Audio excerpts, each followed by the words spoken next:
Today we will see about virtual functions, which comes under polymorphism, and what are abstract classes as well as what are pure virtual functions.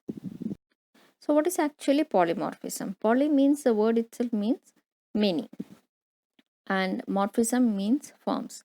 So it has many forms.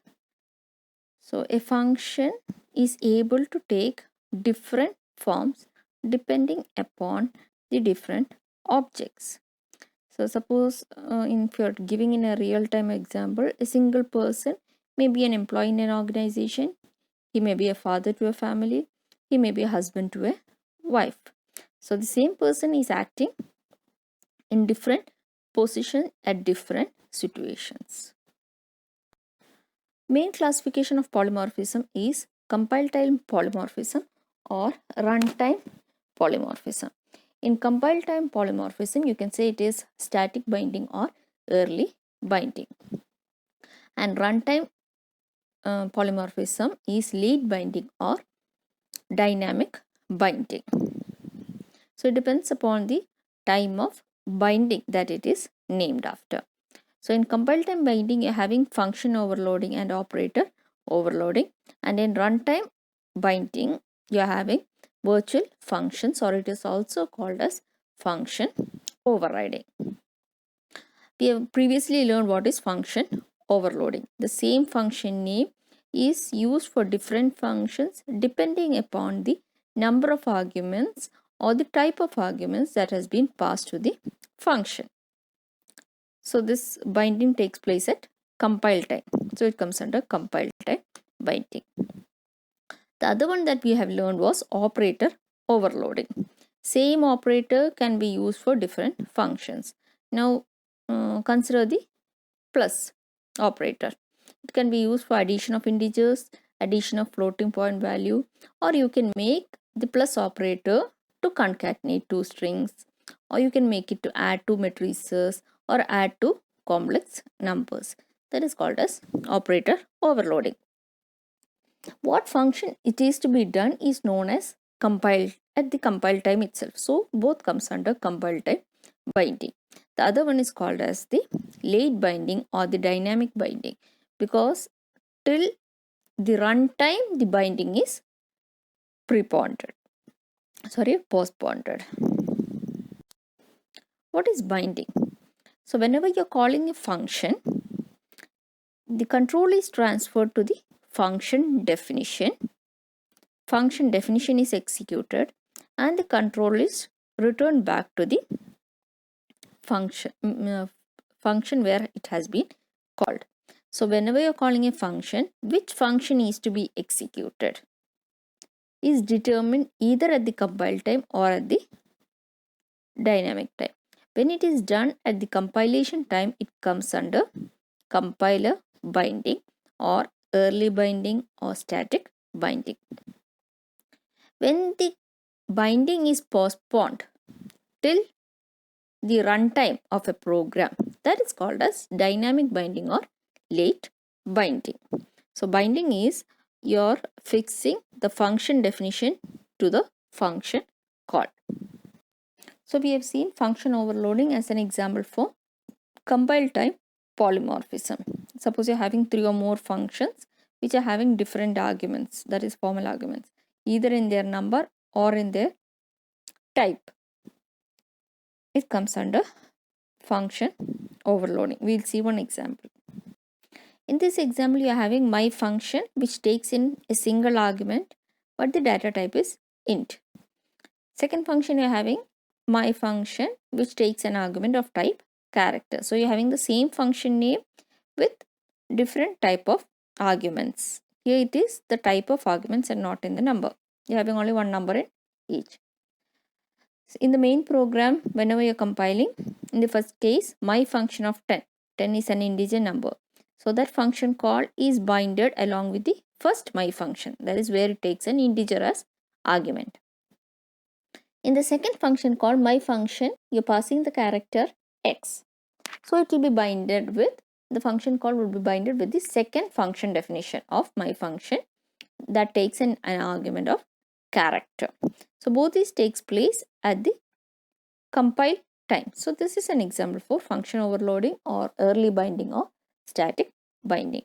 So in the output you can see for the first function call, the output is an int is passed. In the second function call, a character is passed. Now what is runtime polymorphism? It is a straight opposite of what was static polymorphism or compile time polymorphism. Here it is coming as late binding when the function name is binded to the function definition only at runtime. It determines which object is executing which function call. So this runtime polymorphism is implemented using virtual function in C++ and it is achieved using pointers. Now before we come to virtual functions, we have to know how pointers behave to polymorphism, or you can say how when you're declaring a base class pointer and binding it to a function, which function will be executed either in the base class or in the derived class. We can take an example and explain. So here we are having a base class base which is having a function show, that is show from base, it displays. Next you're having a derived class which is derived from base and it is also having a function show which outputs show from derived. So basically you're having two classes, one is a base class and one is a derived class. Both are having the same functions show. In the main function you're having a pointer ptr of type base. Okay, then you have created an object of the derived class. Now you have made the pointer ptr to point to the object of the derived class. And then when you're calling the show using the pointer, which show will be displayed either from the base class or from the derived class? It will be from the base class. So if you're having a pointer of the base class, object of the derived class, and you're making the pointer to point to the address of the base class, whenever you're calling the function, it is always from the base class. So if it is basically if the object is from the base class, it calls the base class function. If it is the object from the derived class, it calls from the base function, it's base class itself. So any pointer for the base class, in either the case from the derived class object or the base class object, it will be calling the function of the base class alone. That is, you cannot access the function of the derived class using a base class pointer. Now this is the same thing that I have explained in the previous slide.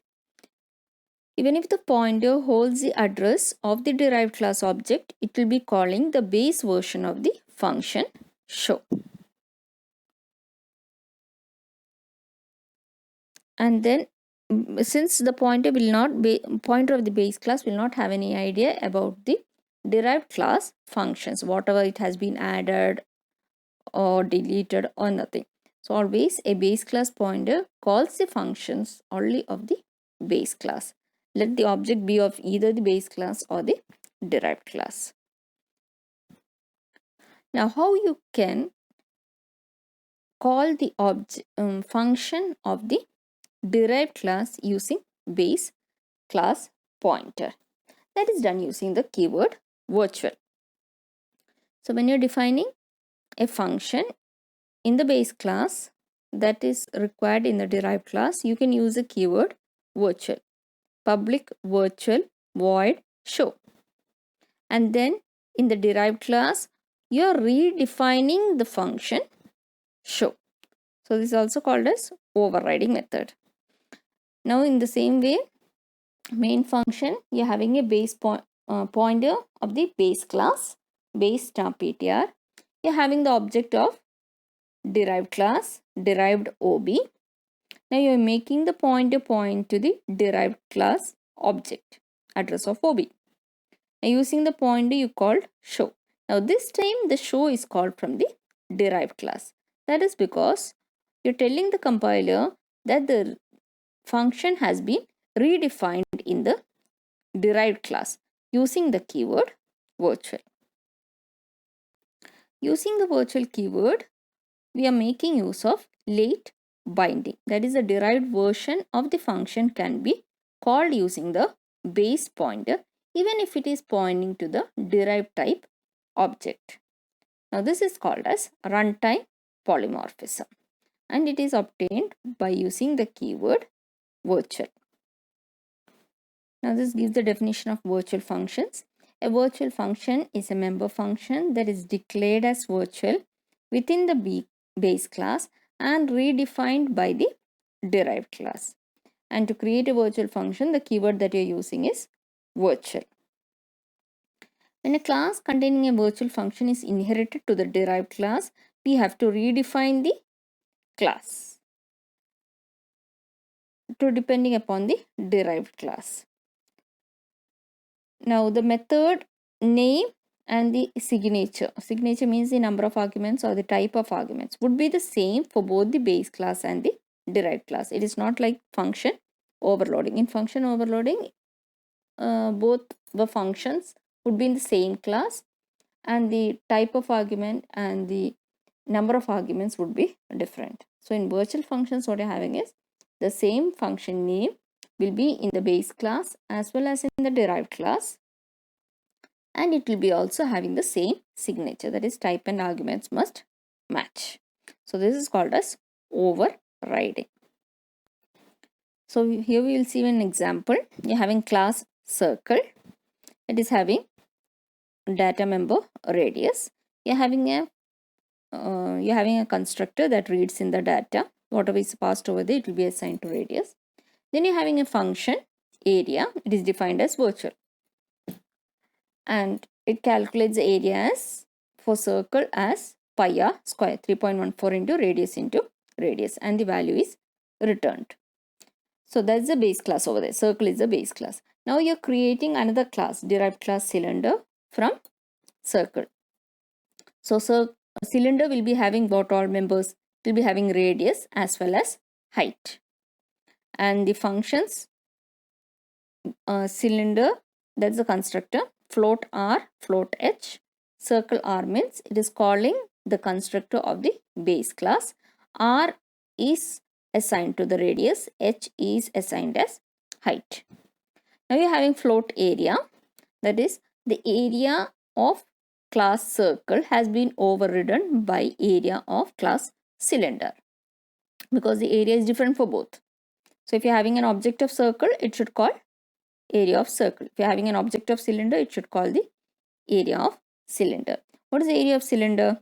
TSA, that is the total surface area, equal to 2 into base area, because you are having two base areas, that is two circles, plus LSA, lateral surface area. Base area is the area of the circle. LSA equal to perimeter into height. What is perimeter? 2 pi r. 2 pi r into height. So that equation has been written over there. And you're returning the value of A. Now we'll see the main program. In the main program, what you have done is you have created a base class pointer. Circle is a base class. And you have created a pointer PTR. You have created an object circle.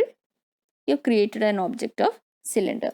When you're creating an object of circle, you have passed only one parameter, argument. And that is for the radius. When you're creating an object for cylinder, you're passing two arguments. One is the radius as well as the other one is the height. Now the base class pointer is made to point initially to the circle object, and you're calling PTR of area. Arrow pointer is used because it's a pointer. If it is text, you will be calling it as circle OB dot area. Since PTR is a pointer, using the arrow operator. So we'll be calling the area function that has been defined in the class circle. In the second case, PTR equal to, it is pointing now to the object cylinder. And now when you're calling the same statement, PTR of area, you will be calling the area that has been defined in the cylinder class, that is in the derived class. So using base class pointer, you have called the function of derived class as well as base class. You can do this only if you are defining the base class function as a virtual function, else it is not possible. So you can see the output also there, area of circle and area of cylinder. Now why overriding method is required? Overriding method allows a derived class to give a definition for that particular base class. And suppose you want to change the method definition in the derived class, you can use it by overriding. That is, you are redefining the same function name by different method. The thing that you have to understand is, in overloading you're having different arguments. In overriding you're having the same arguments, that is the same signature in the base class as well as the parent class. Now using the base class pointer variable, you can point to an object of the child class.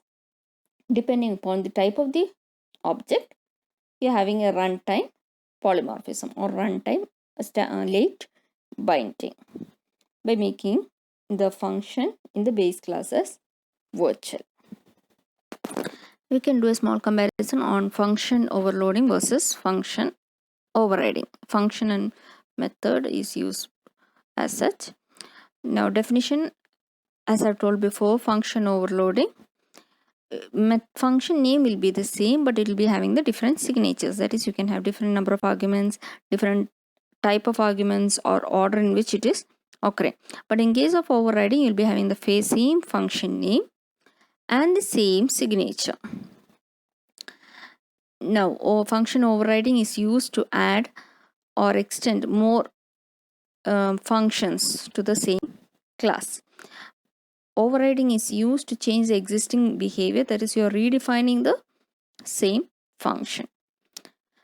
Now overloading takes place at compile time, whereas overriding is done at runtime, that is dynamic binding. Inheritance is not required in overloading, and inheritance is always required in overriding. That is, you need a base class and a derived class. Now method in overloading, you need different signatures, whereas in overriding you require the same signature. In overloading, the relationship is the same between the different methods. That is, all will be belonging to the same class if a class exists. In overriding, the relationship between the methods is as superclass and subclass, that is the derived class and the base class. In overloading, classes is not required, whereas in overriding at least two classes is required. Example, here you're having a single class sample, you're having two functions, my functions. In the first case you don't have any arguments, second case you're having an argument of type integer.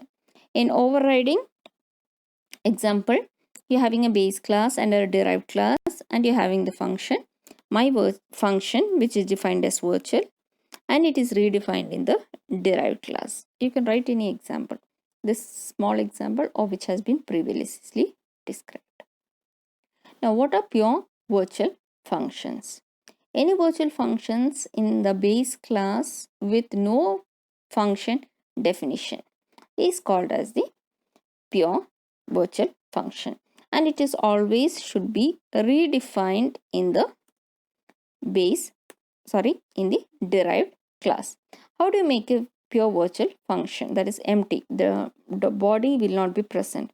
So you have to write it as virtual void function name equal to 0. It doesn't mean you are assigning a 0 value to the function. It makes the compiler understand that it is a pure virtual function. It will not be having any function definition, and it will be redefined in the derived class. Example over here, you're having class weapon, virtual void features is the function name equal to 0, and you have not given any definition. So whenever you are deriving any class from class weapon, it should be defined in the derived class. This is an example for pure virtual function. You are having a base class with show as defined as pure virtual function, show equal to 0. Then you are having the derived class which has been derived from base, and the show has been defined, show from derived.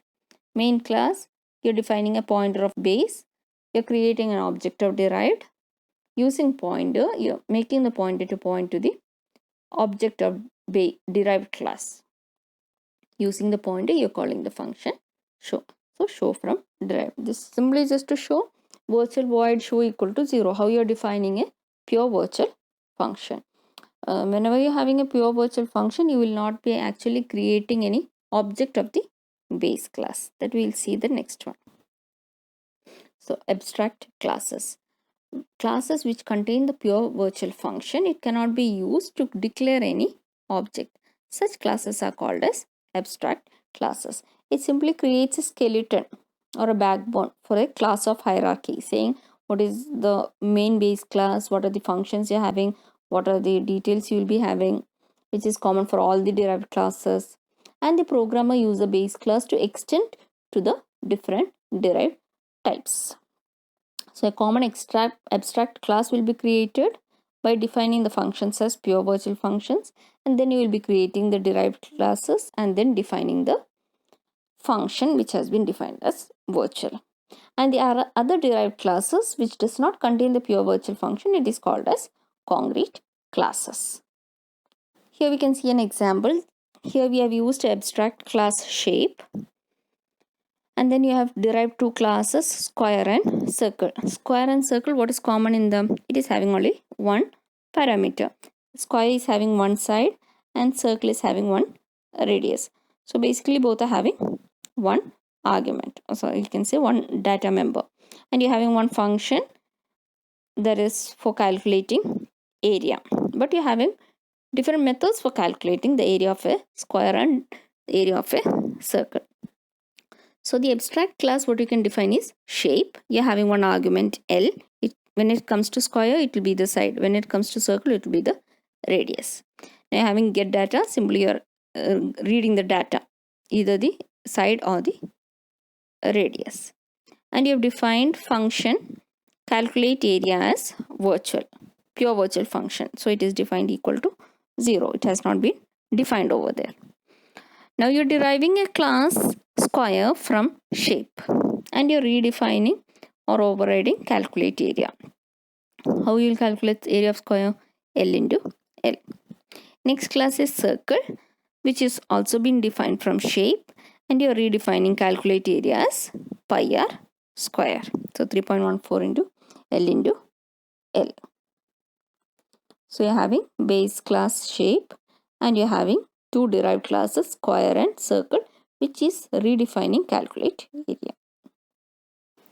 In the main program, you're defining objects for square and circle, and then you're calling s dot calculate area and c dot calculate area.